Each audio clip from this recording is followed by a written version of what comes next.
Everyone,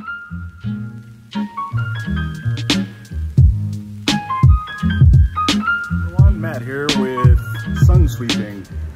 Today I wanted to kind of point out something that I'm working on in my shop, and it's using this older Chevy Silverado that I have. It's actually my personal vehicle, but I'm going to be upgrading soon, hopefully. I was telling you guys in some of my older videos, and you can see a card here, where I wanted to actually start doing, because I own a street sweeping company, and so we have probably about 130 accounts in Orange County, and I'm looking to actually start doing pressure washing, but mostly soft washing, where we're basically coming in, and if it's green, we're going to kill it, you know. So I started to take some steps to actually getting this done, and yeah, you went on it?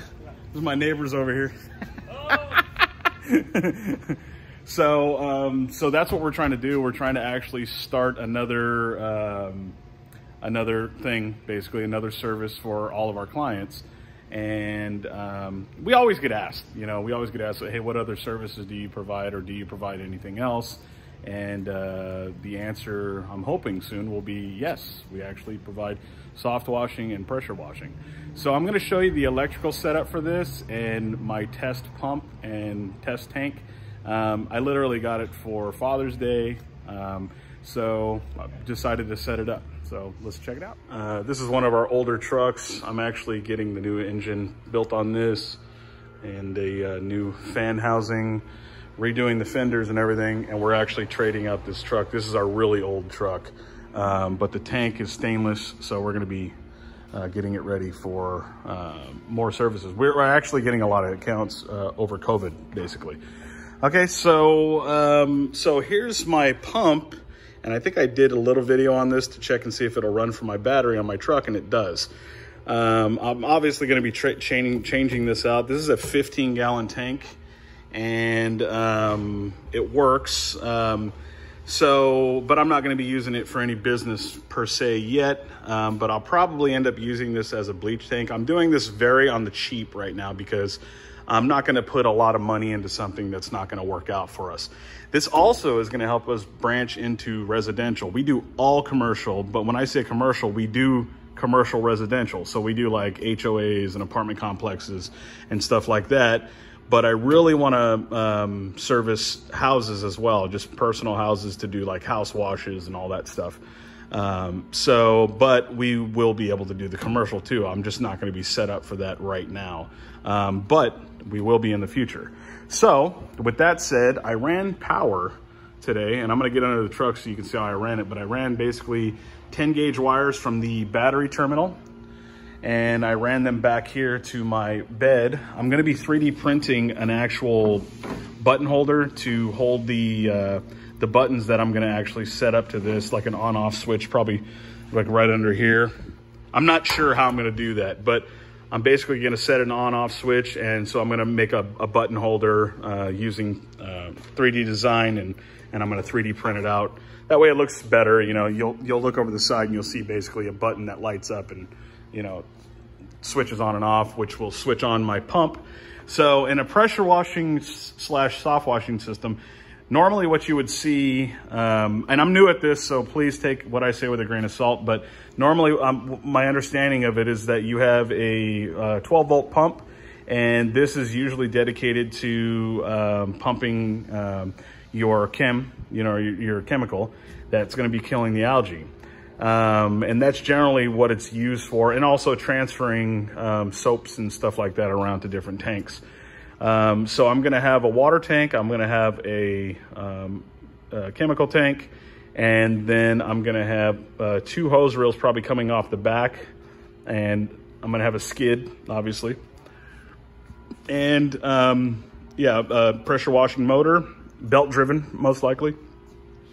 And so I need power.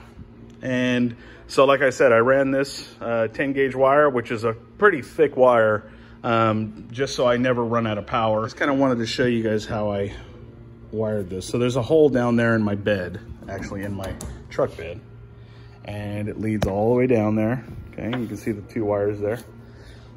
I'll tie them up later, and then I'm going to show you underneath the truck. So bear with me here. I'm not the lightest guy in the world. So the 2 wires are down there. I'm definitely gonna tie those up with some twisty ties or something. But I basically brought it down over here. And I don't need to tie this up because it's good. And then I ran it up where the truck battery is. And then leads into my truck here, or my battery area. Okay, so 10 gauge wire to my negative terminal. Okay, I'm still tying these things up, and then another 10 gauge to my positive. But I put an inline fuse, which is a 30 amp that I have in there now, and that's for obvious reasons. If my pump goes out or there's an electrical problem back here, it'll pop that fuse, and then I can fix the issue without it frying wire and all that stuff. So so that's the way I'm kind of wiring it up. I am going to get an auxiliary battery or an extra battery back there. That way, if my guys are working, you know, 4 hours plus on a property, I'll be able to still start the vehicle. I just got to make it, I use the word idiot proof lightly. My guys are not idiots, they're smart, but I want to make sure it's idiot proof for everybody. So I'll have a battery back here to get things, you know, started, basically use the pump. And then I'm trying to figure out if I can use the same alternator to charge both batteries, which I think I can. Please, if you know how to do that, or you know a video, leave that in the comment section, please. So that's kind of what I'm doing right now. I really hope this works out because I want to offer other services to people. And I also want to, you know, new business encourages our guys, and it encourages me, it encourages our teams. And so I'm really wanting to branch off and do new things. Now that we're doing the street sweeping well, I want to do new things. So anyways, if you guys have any comments, questions, suggestions, please leave those in the comment section below. And like always, God bless you, and peace.